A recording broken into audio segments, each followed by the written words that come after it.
I spent most of my morning going on cheat forums for Call of Duty Warzone and therapeutically reading through the forums, smiling from ear to ear. It's just really good for the soul right now. Late last night, Infinity Ward tweeted that they'd added SMS phone verification as a mandatory step to be able to play Warzone on a new free-to-play account.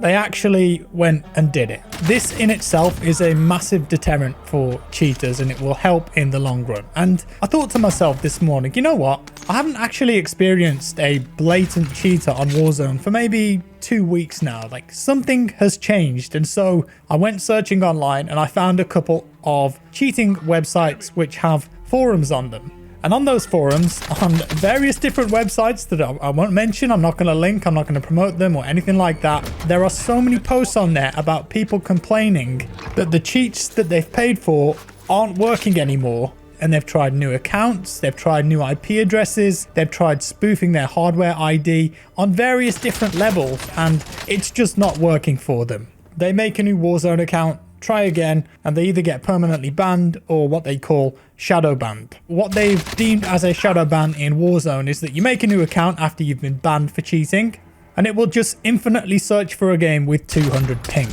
and never put you into a match. And then usually after about 2 to 3 days, that account will be permanently banned.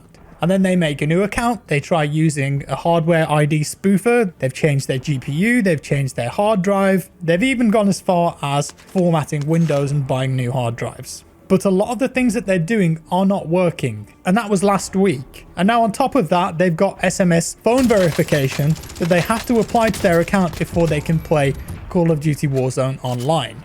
Now, I think this is a massive positive step for the game, a great step forward in keeping the game as cheat-free as possible. And some people have said, well, you could just get like a Google phone number online. I could do that in a couple of minutes and just use that. Well, if you look at these forums, people have said they've tried that and they're not accepted.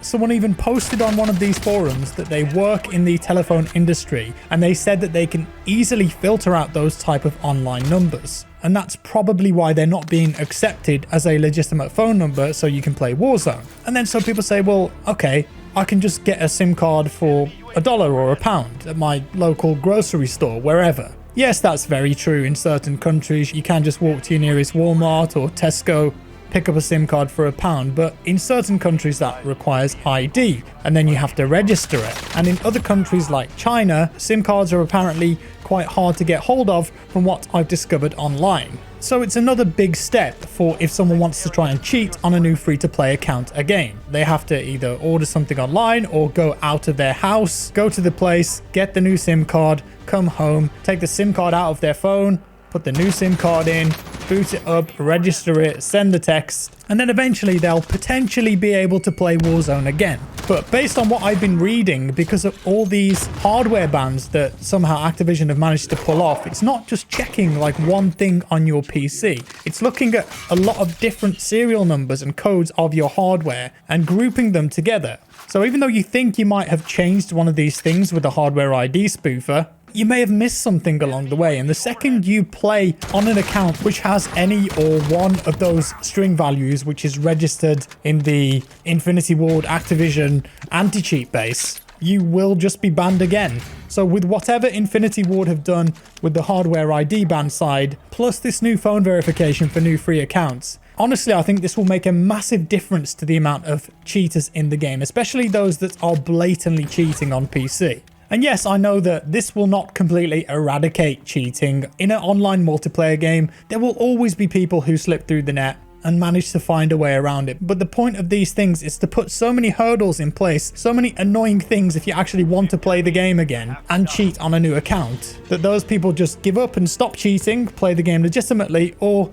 move on to another game, do something else. This is a really big deal, and I think as a community, we should be celebrating this. because it really is a big win for the majority of the player base who like to play fair, who enjoy the competitive attitude and the satisfaction of actually improving and winning games with your own skill and tactics rather than relying on a piece of software that will just do it all for you. So I think that this should be celebrated, and I wanted to say thank you to the men and women that have programmed this and put these kind of systems in place to make this awesome game that we all enjoy playing fair and as cheat free as it possibly can be. So keep it up, you're doing great, and I personally am really thankful for it.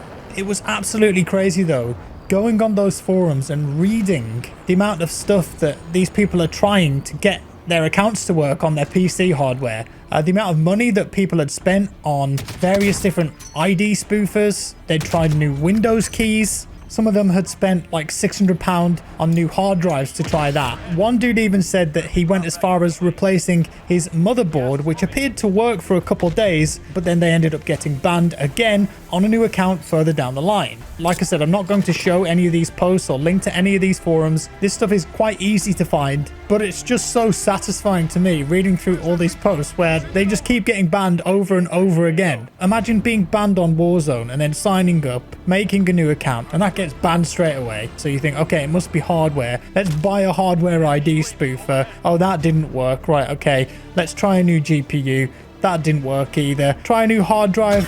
Nope, sorry, still doesn't work. All right then, okay. So it must be my motherboard. It's got to be the motherboard, guys. You take all the components out of your PC case, take the liquid cooler off or the fan, take the CPU out, take the memory out, unplug all the power connectors, buy a new motherboard, install that into your case, put the CPU in, put the cooler back on, put the memory in, put the GPU in, plug everything else back in, make a new account. But now you've got to go out and get a SIM card from somewhere. You do all that and then you get banned again. That is so funny to me and really satisfying.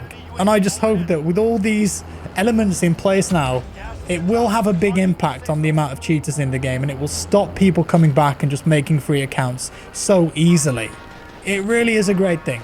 Anyways, what you've been watching here is me in the waifu wagon being chased by a guy in a jeep in the new Stimulus Solos game mode. I played this late last night.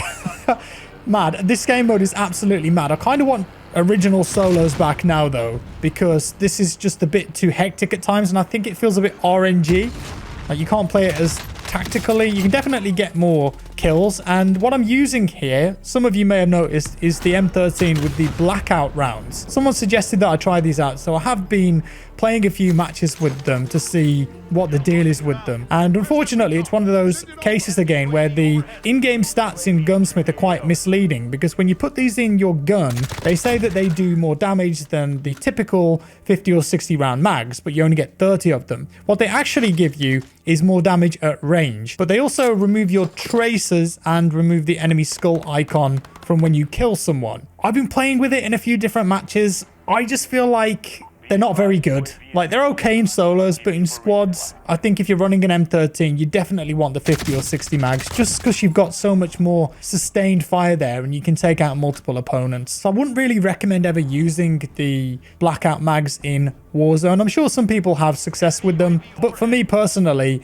I just feel like 50 or 60 round mag is a much better option in Warzone. So that's that, and we'll let the gameplay carry on here. But I was looking for a bit of feedback from you guys, my viewers, the people that tune in on a regular basis. I've had a lot of requests to do regular Warzone streams on YouTube. So when the game launched, I was doing quite regular streams on the game and it had a load of fun with it. But the last like 2 or 3 weeks or so, I've just been so busy with video content, with video work, that I haven't really had time to stream anything, but things are starting to ease up again for me. So I've got more time to potentially stream Warzone on YouTube. And I wanted to know from you guys in the comments, if I were to stream Warzone regularly on YouTube and have a consistent schedule with it, so you knew on this day at this time Jack is going to be streaming Warzone, number one, how many times a week would be a good amount? Because you have to remember that I'm also uploading videos too. And there'll be videos on Warzone as well as other games too that I've got to fit everything in here together.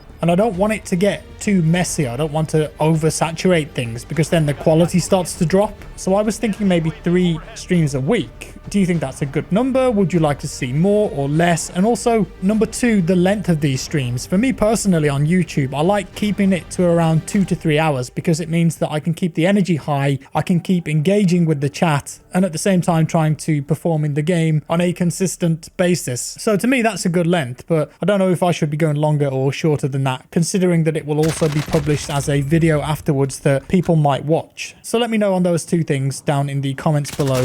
That would be very helpful. And also, Infinity Ward, Raven Software, you're doing a great job with the anti-cheat stuff, but please, that guy that just killed me, he made 0 footstep sounds, and I don't think he had dead silence. That's one of my other big problems with the game at the moment. I think footstep sounds, while they have improved, there's still occasions where it's so inconsistent and you just don't hear a thing. So I'm looking forward to getting an update on that and also reducing the RPG spam a bit. But with that said, that's all for today, guys. I hope you enjoyed this one. Do let me know your thoughts down in the comments below if you liked it. Leave a like and subscribe for more. That really helps out with my videos being seen. Thank you. If you didn't like it, dislike it, not a problem. Once again, cheers for watching, and I'll see you in the next one.